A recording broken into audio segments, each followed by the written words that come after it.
Hey guys, welcome back to today's video. So today we're going to be going through a number of states and talking about how Donald Trump will either help or hurt the GOP in a number of these states. So first of all, I've covered a video saying where Donald Trump helped or hurt the GOP in 2018, but this purely comes down to approval ratings. When the president is currently approved in a certain state, it will show more tendencies to vote for the incumbent political party. For example, the state of Florida right now, the Republican Rick Scott is leading, and whether or not that has to do with Donald Trump, it doesn't hurt that he is positively approved in those states compared to the Republican candidates in the three Rust Belt states, Pennsylvania, Michigan, and Wisconsin, which are currently losing in opinion polls, which could also may or may not be correlated with Donald Trump, but it doesn't help that Donald Trump doesn't have a positive approval rating here. Right now, when we look at this map, we can actually compare it to where it was early 2017. So as soon as Trump came into office, he was approved in all but 6 states at this point in time. Those 6 states were Rhode Island, Massachusetts, Vermont, Maryland, California, and Hawaii. And Hawaii being the most out of them all, I believe. Yeah, because Maryland was -12. Overall, those were the only states that pretty much disapproved of the president. States like Pennsylvania, +10, Michigan, +7, Wisconsin, +6, and here's where it's actually very, very large. Florida, +22, North Carolina, +17, Minnesota, +3, Texas, +21. So I want you to focus on a couple of these states, but mainly focus on the areas around the Rust Belt.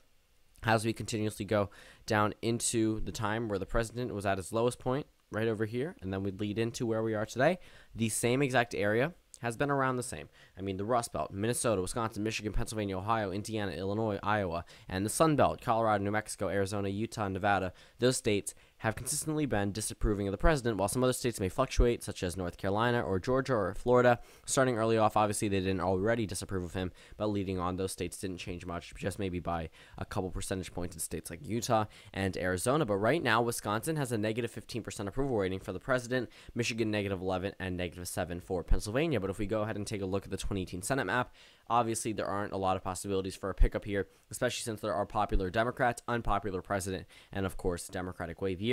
And also, Republicans aren't focusing on these races as much as they are focusing on other races. But if we pretty much base this map off current approval ratings, let's go ahead and call all these states that currently approve of the president, whether or not it's by a large amount or not. We're just going to go through the states that currently do approve of the president. So Arizona is actually at a 0 not approval, and I mean, just based off the approval rating of the president, look at this map, Utah would actually go to the Democrats.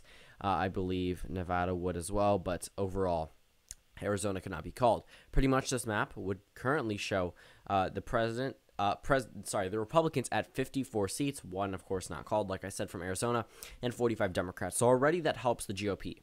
Even if they are losing in areas such as Nevada or possibly Arizona, they're carrying back a number of these races, mainly because these Democratic incumbents are in Republican states. However, some of these races are already rated as possibly going for the Democrats, such as Montana. Currently, Jon Tester is in the lean Democratic column to win re-election here.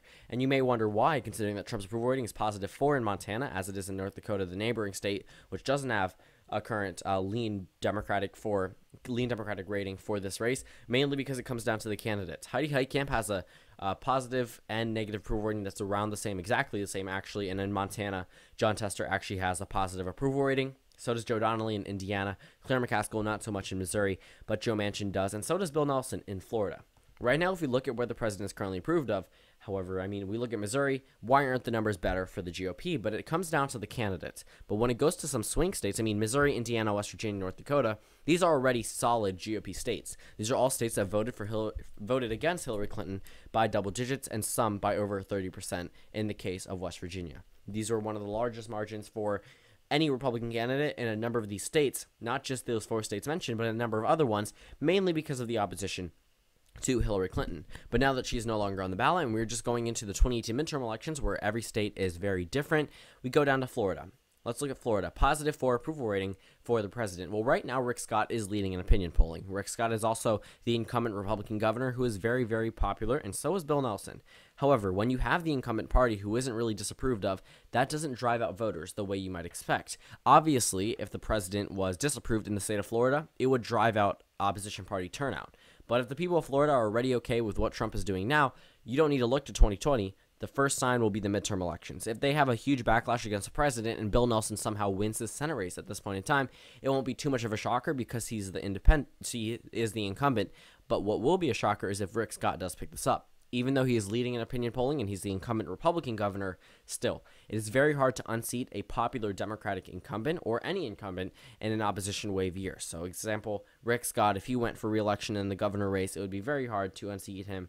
More so the Senate, because that has more national implications than the governor race, but I'm just using that as an example to put a Democrat in during a wave year unless it came down to the performance of the governor. That's why I use Senate races and House races as more important things. When it comes down to it, Florida actually right now is in the leaning Republican column. As crazy as it sounds, Florida is not a solid blue state or solid GOP state, but Florida goes to the GOP very, very narrowly. But again, we can look at other states like Tennessee. The Democrats think they have a shot there, but right now, the president has a positive 17% approval rating. In the state of Missouri, positive 8%. In North Dakota, actually surprising positive 4%. And West Virginia, positive 30%. However, these numbers aren't really correlating with what we're seeing in terms of Trump's approval. Right now, West Virginia actually is in the leaning Democratic column. Missouri, possibly in the leaning Democratic column. The only areas where the GOP thinks that they have really strong areas for pickups are North Dakota and Indiana, which gives them a net gain of 1 so far. But overall, looking at this map, it doesn't look too good for Democrats, considering there are so many Democratic incumbents in key Republican states, but the Trump approval doesn't always correlate with the Republican candidate doing better. Typically in pure swing states, maybe the Rust Belt or Ohio, Iowa, or North Carolina, Florida, Georgia, these typical swing states that are swing states in presidential election years and not safe for either political party. Even if the President Trump is approved of in California, let's say looking out back at 2017, I actually don't want to go back there because it will it won't go back very easily. But let's say the president is approved of in California, which he wasn't at that point in time. Actually, let's not use California then. We'll go over to Washington, which disapproves of the president by the same amount. At some point in time, Donald Trump was approved here. But that doesn't mean Republican candidates were going to win here either. Over in Idaho, let's say we had a Democratic president, and somehow Idaho approved of the Democratic president by 10%. That doesn't mean Democrats are going to win here. However, when it comes down to key swing states and swing states that any little thing will change the outcome of the race, Florida is one of them. North Carolina is another. Ohio is another. Iowa, Colorado, New Mexico, Nevada, Wisconsin, Michigan, Pennsylvania, Minnesota. And there are a number of swing states where their approval rating of the president definitely will matter. So pretty much I was discussing the case of West Virginia with Joe Manchin, who is probably going to win re-election, even though Donald Trump has a positive 30% approval rating here. But overall, when it comes down to a number of these states, right now the president may be doing very well. However, it only pretty much works out in a number of swing states. Even if they are safe Republican seats with Democratic incumbents, they still have a great possibility of going towards the Democrats. And for the GOP in swing states, it really does matter. I mean, in Florida, in Nevada, in Arizona, where some of them actually have GOP incumbents or a Democratic incumbent in a swing state, obviously the approval rating of the president is going to matter a lot more than it does in a safe state, even if it is for the Republican Party. But overall, looking at the map right now, Donald Trump can definitely help in some areas, but also probably will be not as much of an issue in some other areas. So thank you guys for watching this video. Comment down suggestions below, and I'll see you all tomorrow.